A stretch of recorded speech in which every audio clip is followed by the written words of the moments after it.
Yeah, if you're in a bad situation on a plane, pop an ammonia capsule, and it's either going to wake you up or the person next to you, but you will have a much more interesting flight with nose tour. I don't know why you guys are laughing like you've never done it. I just need a minute to see everybody. The chances are in a couple days I won't remember this.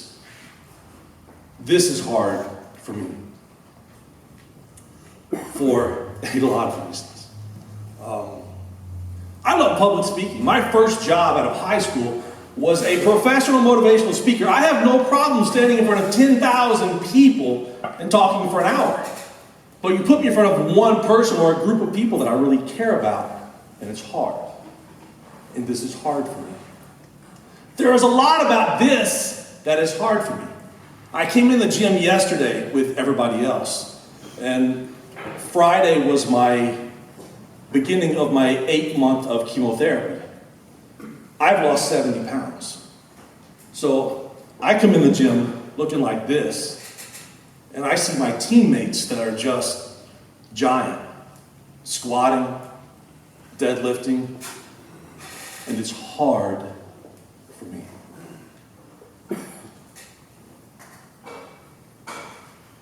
Even more hard is all the side effects. If anybody's ever been on chemo before, there's this thing called chemo brain, basically where you forget simple things like how to talk, how to use words, how to speak.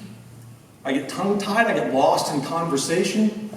I don't know how to explain simple things to my wife about what I've done that day. I've gotten lost on the drive home to my house. I almost didn't make it to the hotel last night, and I've been there so many times, but I can't tell you how to get there. And that is hard. So in a few days, I will have forgotten many of you, and I made it a point today to do nothing but walk around and see each and every one of you and make eye contact with each and every one of you, whether you saw me or not. Because when I leave, I'm going to know that I stood in front of a group of people, I spoke, and they heard. Now, Dave asked me to stand up here and talk about motivation. And the simple fact is, if you've been through all of this today and you lack motivation, there is nothing that I can do or say that's going to motivate you. We probably have nothing in common.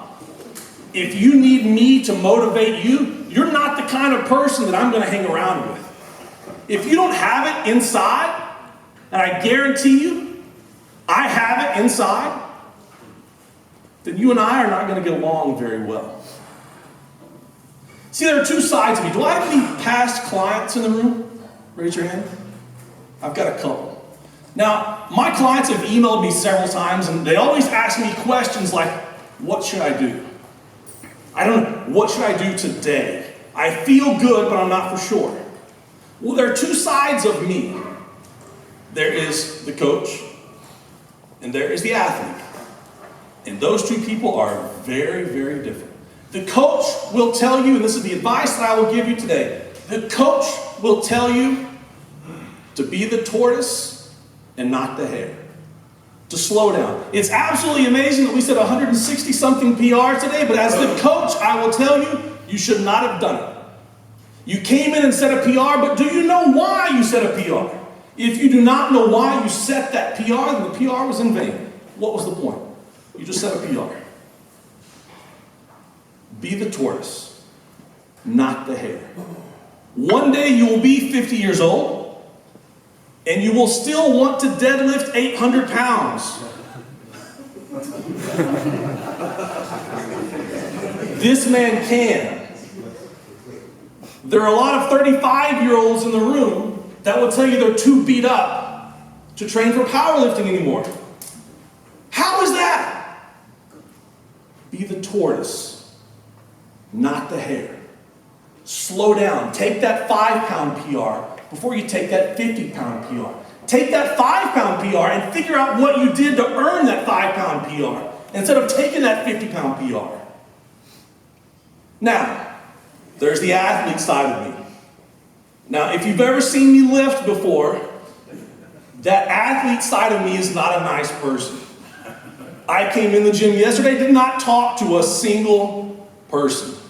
I didn't want to squat with anybody else. I wanted my own bar. I wanted to squat, didn't want to talk to anybody. Nothing. Dave settled me down. My wife can convince me to come over here and find a bar and actually train and say hi to people, but that's not the athlete me. Now, as the athlete, I will tell you that most of you today will make a major mistake. How many people are going home tonight? Raise your hand. Going home tonight. Tomorrow? Big mistake. How many people have moved across country just to train at a specific gym? Roads? How many people have dropped everything for this sport? Have given everything for, I see a lot of great people, great lifters just raise their hand. The advice I will give you as an athlete is to go all in or quit. Go all in. Give it everything you have. Getting in your car and leaving might be one of the worst things that you will possibly do all weekend. If you don't leave here, if you do leave here, it's terrible. If you stay, find a gym. There are so many great gyms within 30 minutes, 45 minutes. There are so many great coaches in this room that helped you out today. Did you get their email address? Their telephone number? I met Jim Windler. Didn't think the guy was even real. He gave me his whole phone number. It's a fake number. I still think it was a fake Jim Windler. Well, my phone number has like 15, so. But if you leave here without getting someone's phone number, their email address, their contact information, if you leave here and never get a piece of information from anybody else again, it's the worst thing you will have ever done. Go all in or get out. You see, there were 3 construction workers sitting on a bridge, working on building this bridge. They sat down for lunch one day. First construction worker opens his lunchbox. Bologna and cheese. Man, it's 2 weeks straight. I've had bologna and cheese every day for 2 weeks straight. You know what? Tomorrow, if I get bologna and cheese, I'm going to jump off this bridge. Kill myself. Life isn't worth living. Second construction worker opens his lunchbox. Bologna and cheese. Man, it's been 4 weeks straight. I've had bologna and cheese, guys. I can't take this anymore. Tomorrow, if I get bologna and cheese, I'm beating you off this bridge. Going to kill myself. Life is not worth living. Third construction worker opens his lunchbox. Bologna and cheese. 6 months straight, this guy's been having bologna and cheese. He says, guys, tomorrow, if I get bologna and cheese, I'm going to beat both you guys off this bridge. Kill myself. Life is not worth living. Next day, first construction worker sits on the bridge. Time for lunch. Opens his lunchbox. Cheeseburger. Whew. I was serious too, guys. I was going off this bridge. Second guy opens up his lunchbox. Philly cheesesteak. Guys, I was serious. I was going too. I was dead serious. Third construction worker opens his lunchbox. Bologna and cheese. Stands up, jumps off the bridge, kills himself. Second construction worker says, man, I can't believe he did it. I can't believe he was serious. I was just joking. First construction worker says, yeah, I can. He packs his own lunch.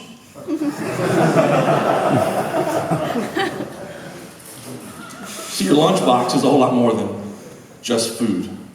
I handed out a couple of notes, 4 notes, actually. Start over here. If you can open up that note that I handed you and please read it to me. There must be some kind of way out of here.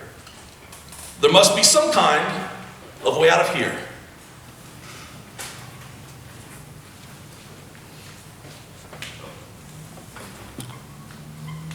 Feeling good was good enough for me. Feeling good? That was good enough for me. Strange days have found us. Strange days have found us. And Harry? Oh, whatever. Never mind. Now, in this group of people, in this setting, some of you guys might know who said that. If you know who said those, please raise your hand. Please don't tell anyone. There must be some kind of way out of here. Jimi Hendrix died at age 26, drug-related death. Strange days have found us. Jim Morrison died at age 26, drug-related death. Our next one. Feeling good was good enough for me. Feeling good was good enough for me. Janis Joplin died at age 26, drug-related death. And oh, whatever, never mind. Kurt Cobain died at age 26, drug-related death. And I'm not here to talk to anyone about drugs. I promise you that. I'm here to talk to you about life. Kurt Cobain is the one that interests me more than any one of those four. See, Kurt Cobain was different. See, all of these people died a different death, like the construction worker. But Kurt Cobain sat in a hotel room and took his driver's license out of his wallet. You see, when he put that shotgun to his head, he wanted people to know that it was him. And he sat down and wrote a note saying that I cannot go through life with my child growing up, knowing that both of her parents are druggies. And when he took his life, he took everything that was in his lunchbox. The thing is, he packed his own lunchbox, and he was tired of what's in it. I can promise you one thing. My body's been dying for 2 years. But I'm living more than any other person in this room. And I refuse to let any one of you live a better life than me. Now, for the athletes here, we have this question and answer on our team page. And people sent in all kinds of questions. And just after I began chemotherapy, someone sent me a question that I never got the guts to answer. And they commented that my first squat session after beginning chemotherapy, they couldn't believe, they wanted to know what was inside of me that gave me the guts to get under a PR box squat. And I remember that, and I will never forget that feeling for the rest of my life.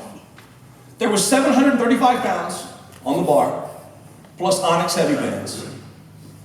And just like every other squat day, when I set up, probably beat my head against the bar, reached out and grabbed the bar, looked at the central knurling.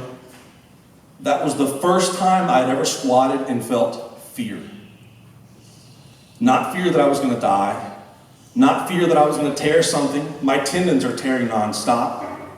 Not fear that I was going to miss the lift, but for the first time in my life, I was afraid that I had already taken the heaviest squat I was ever going to take in my entire life.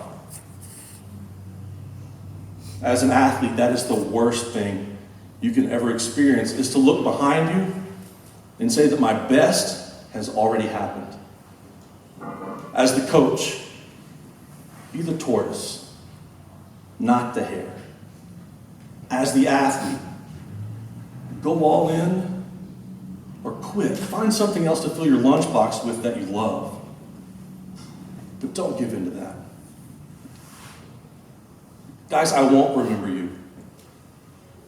I won't remember you in a few weeks. But as I watch each of you leave today, I will remember that I stood here today in front of an amazing group of people, that I spoke and that they listened. Guys, thank you so much for being here today. It means a lot to me.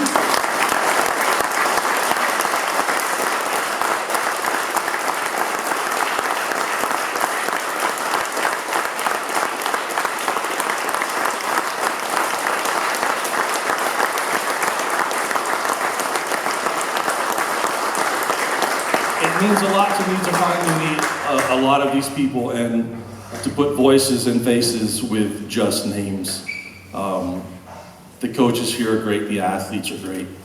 And guys, please have a safe trip home. Thank you.